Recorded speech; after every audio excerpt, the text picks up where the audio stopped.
My whole life, I was convinced, when I was a young man, I was convinced I was a loser. Absolutely convinced.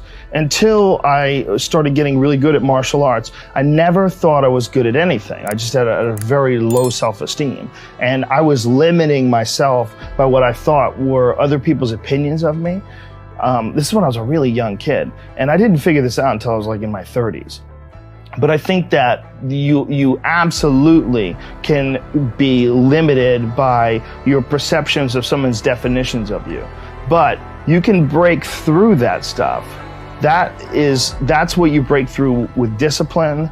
That's where you break through with hard work and concentration and focus. And that's why it's so important to have like either a discipline or an art or something that you're trying to create or something that you're really focusing on. Because if you don't have like a point of focus as a human, I think it's very hard to get through this life and have an appreciation for true struggle. Because our physical struggle with what our bodies are designed for, the caveman of 10,000 plus years ago, our bodies are still designed for that. That physical struggle doesn't really manifest itself when you're sitting in front of a cubicle, in front of a computer in a cubicle, in this unnatural position all day.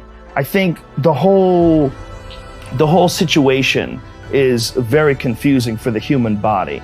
And we don't get the tests that we need in order to have what you would call personal sovereignty.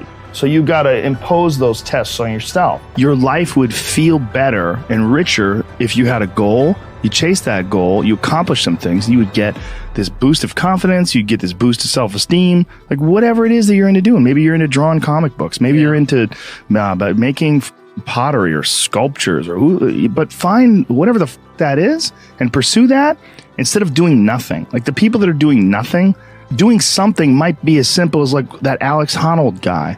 He just climbs rocks, but he's world-class rock climber. Though. It's something.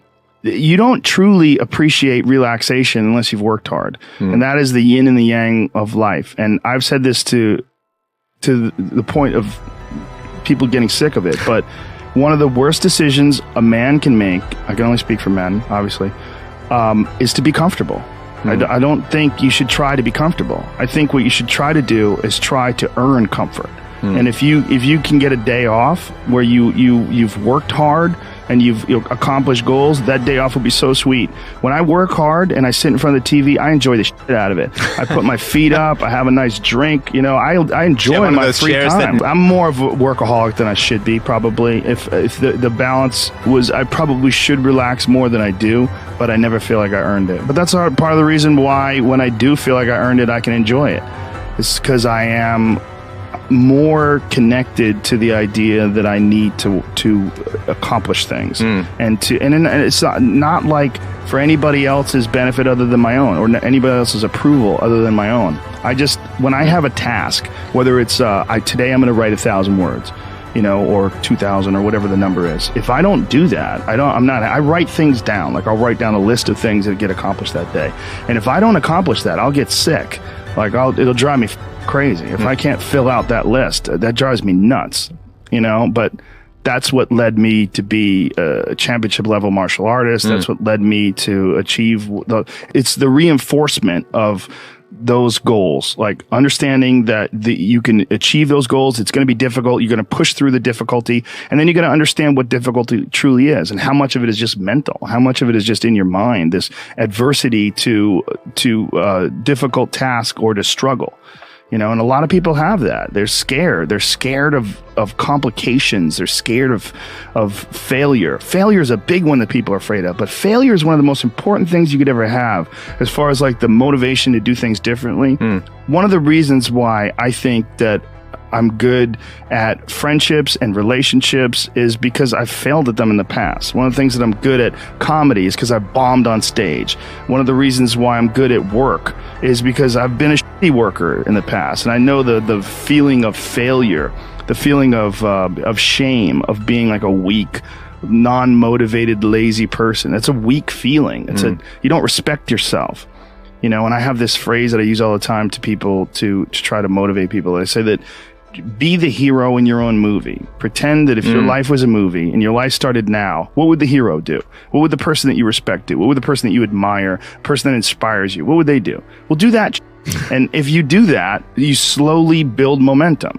You like, today I did what I wanted to do. Today I started a class in yoga. I did this. I did all these things that I was saying I wasn't going to do. And now I feel momentum. And momentum is a very important point in people's lives. That's why some folks don't like to take days off, because they feel like they're losing momentum and they sort of have to restart the wheel up again after a vacation. Before I was successful, I realized it was stupid. Long before, because when I was like an amateur, I would see guys that were killing, and I'd be like, him, like, why is he doing good? Like, that guy sucks, and this guy sucks, and you know, how come he got this and he got that? And then I remember thinking, like, this is a gigantic waste of time. And I got into comedy because I'm a fan of comedy. And my concentrating on people that suck or being jealous about people that are doing well does me zero good.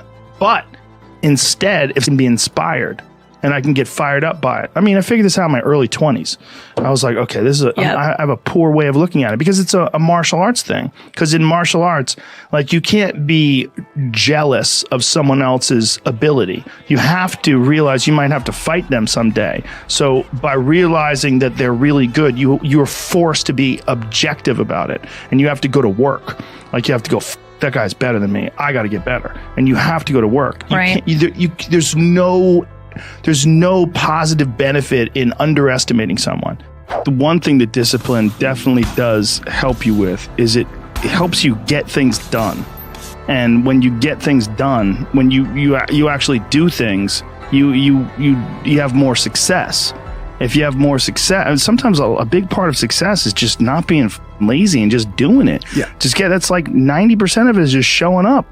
Get there and start working. Like, you're not going to feel perfect every day. If I only worked out when I felt good, I'd be a fat because there's a lot of days I don't want to do it. It's pretty much the same with everybody that actually gets good at something. There's got to be those days you push through. And they're probably going to be more numerous than the days you don't. And so the benefit of discipline in my eyes has always been that through discipline, I get things done. Yeah. I always say that I'm like the most lazy, disciplined person I know, because I don't want to do it. Yeah. But I always do. A bunch of people that will say, yeah, well, I have a family, so, it's a great idea for you to just go out there and go crazy. I have people to support. You need to listen. Stop saying that. Stop saying any of those things. Every single person who has ever done anything worthwhile or exceptional or difficult or extraordinary, anyone, whether it's great artists or authors or mathematicians or whatever it is, everyone encounters difficulties. There is no easy road. It does not exist. It is impossible. Everyone has issues. If you have time to pursue a hobby, if you have time to do anything in your life, you can better yourself. And here's one way you never better yourself. When you come up with excuses for why other people are successful and you're not. That is dangerous. When you give yourself an escape. Yeah, well, that's easy for you to say. You do this, you do. Trust me. Everybody has a hard road. I wanted to jump out a window several times during my young life. I wanted to jump in front of a train, just end it because it's too much pressure. Not really. But you know what I'm saying. Theoretically. We all go through hard times. We all go through depression. We all go through doubt and moments in your life where it's really difficult and you're trying to figure out what your path is going to be. It's hard as shit. But Stefan and I were talking about this before the podcast starts, that is what makes you a person. And those difficult moments are what build your character. Show me a great man who's the son of a great man. That's what we're saying. These kids that are born billionaires, you're never going to be a self-made person. You have a backup trust for your backup trust for your trust. And you're man. The most important thing is always for all people to recognize that you're not who you were a year ago. You're not who you were 5 years ago. You're not who you were last week. You're who you are now. And this is the only you have control over. So you got to regulate how much you dwell on regrets of the past. You really got to be careful, because it's good to have a little. Because my regrets, whether it's things of professional nature or the very few regrets friendship-wise, which is one thing that makes me very happy, But you know, there's life is strange. There's a lot going on. There's a lot of factors happening in life. But for sure, who I am now wouldn't have ever happened if I didn't fuck up. If I didn't make those mistakes, I wouldn't have understand the importance of friendship and kindness. And if I hadn't been cruel at some point in my life, or someone hadn't been cruel to me, I wouldn't understand the beauty of love. I wouldn't understand the full range of it because I hadn't felt the sting. If nobody ever punches you in the face, you don't really appreciate safety. Because a lot of people don't even understand what safety is. You put, oh, we're safe.